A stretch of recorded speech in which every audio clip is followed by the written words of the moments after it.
I'm a CEO of a corporation running this stuff. Every single time my secretary buzzed in there and said, so-and-so's on the call, before I picked up that phone, I stopped. It only takes a second. I dared him to stop and let go. You know, I'm sitting, for 50 years, I remind myself, I'm sitting on a planet spinning in the middle of an empty space. You want to know why? Because I am. All right? And it's so tiny. I love telling that story. Do you know that 1.3 million Earths fit inside the sun? You know you're small, but you know that's small, okay? All right? And the sun is one of 300 billion stars, all right? And one galaxy, and there's 2 trillion galaxies. Can you stop for a moment and remind yourself what is really going on? And I would do that before I pick up the phone. And when I hang it up, I do the same thing. That will wake you up so fast.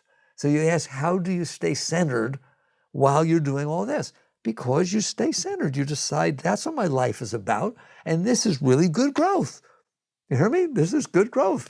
And basically you just go through it. Why? Because you have to. Life gives it to you. Remember, I surrender to life. Life's my guru. Life's my teacher. And it strips you away.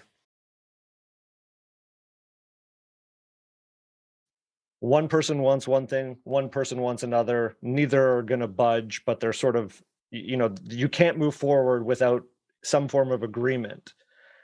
What are the principles that can be applied that the surrender experiment would suggest, that you're not sort of butting heads, but you know that you don't want to give your will over to someone else? All right. So I haven't thought of this, but you made me think of it. I will give an example. I can recall sitting at my desk in charge of the company, talking to, SmithKline or some large lab company, because I was in medical software. And they wanted to use my software to tie their labs in. It doesn't matter what it was. But I'm talking to their head guy, senior vice president, this and that. And I think that I'm having a rational conversation, okay? And I was sitting there, exactly what you just described. This guy was trained to be an AH, right? So basically, we're sitting there, and I say, well, we can do this, if you'll do this, and so on. And first he puts down this is what I want, this is what I want. And I said, well, okay, we can work with that, and we'll do this and that. And he says, oh, great, that's perfect, that's perfect. I feel like I'm getting somewhere. And all of a sudden, we say, okay, what are we going to do? And he goes right back to what he said originally. He was trained that way, okay? Literally, exactly. So, what? I thought we just had a conversation, right? So I do it again. I just let go. Okay, don't get upset. Don't do anything. Let go. And I did it again. He did the same thing 3 times. Just right back. He did not budge one single drop, okay? And so I sat there and looked at it, and I had to let go of the frustrated part of me that didn't understand what was going on, and realized we're not going to get anywhere, okay? If this is the game he wants to play, I'm not going to get upset. I'm not going to do anything. And just said to him, if you want to do something together, when you're ready, come back and talk to me, because obviously you're not ready. And that was it. And guess what happened? Somebody else came down later, and we got this big contract that was way away from anything he ever talked about. It just wasn't the right time. And you gave it the time and the space, but you didn't get upset about it. You didn't take it personal. Fair enough? That's how you deal. That's what I've learned how to deal with things. You let go of yourself. That's what surrender means. Surrender doesn't mean surrender to him. Surrender doesn't mean not do what you're supposed to do, okay? Surrender means there's a part of me that can't handle what's happening right now. Well, if I can't handle it, then I can't handle it. I don't have the right to handle it because I can't. You understand that? I'm not the right person for the job because I just said I can't handle it. So first, handle it. You have to be able to handle what's happening, because it's happening. Then decide, when you're clear, what's the best way to go forward. And it may be there's no way to go forward. Then that's the best way to go forward. So you're not all caught up in desires or needs or fears or anger or frustration. You're clear. Does that answer you? As we talk about letting it go, I'm talking about the personal mind. There is a purely intellectual aspect, abstract aspect of the mind, that which went out and studied neuroscience, okay? It's brilliant. It's brilliant. It created spacecraft. It flew to the moon. It split the atom. It found this quantum field. My God, I'm speechless, all right? I'm not talking about that mind when I say let go of the mind. That's pure. That's pure intellectual mind. It is what the mind is good at. It's what it's meant to do.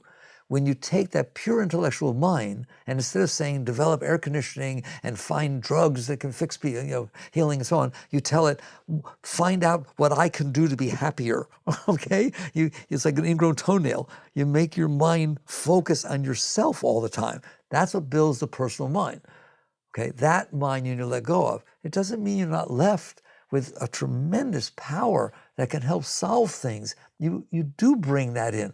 It's just this part of you that's not, what happened is the mind, you stored all this stuff in your mind that's not okay. And now you're, as an intellectual mind, figure out what everybody else needs to do and what has to happen every day for me to be okay. That's the problem, okay? So when you're letting go of the problem, I don't think it takes that kind of faith that there's something greater, right? You're just I know that this is a problem.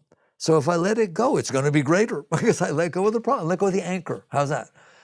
So it's very, very solid, very grounded. Just do what's in front of you with all your heart and soul, and that's good enough. There's no thought of reward or fruits of your labor, or then you don't have to worry about anything. You're just doing what the universe gave you to do. How do you know? Because it's in front of me. And that, I know people get scared, but they don't understand that. But that's how my life has been lived. And look what happened. Don't look for that awakening. I don't like when people look for a spiritual experience. What matters is your spiritual state, not your spiritual experience. And the only reason you're not in the highest state right now is because you're paying attention to these anchors that you're holding inside of you. All right? And if you would just daily be willing to just, okay, fine, she didn't like that, okay, she didn't like that, let go, and just practice letting go, you're going to find out that your spirit will soar. And that's higher than a spiritual experience. It's a spiritual state. All right? But if I'm willing to let go of myself, then that which is greater than me can be the parent. Right? I wouldn't want her to have to deal with what's left of me, all right? So basically, keep letting go, and then interact. Help with school, it's this, or has a problem, whatever it is, but don't do it from the personal point of view. And you have to be willing to even say, your children are not your children. Your children are not your children. So not your children. Right? Isn't that beautiful, right? They come through you, but not for you. And so basically, if you let go of yourself, I teach people who have trouble with children, they come and talk about it. I said, you're making yourself neurotic by trying to think how to perfectly bring up this child. Why don't you get out of the way and let God be the parent? Because that's what's left when you're out of the way. Man minus mind equals God. Okay? So if you keep letting go of yourself, you're letting a greater part of your being be the parent. What's wrong with that?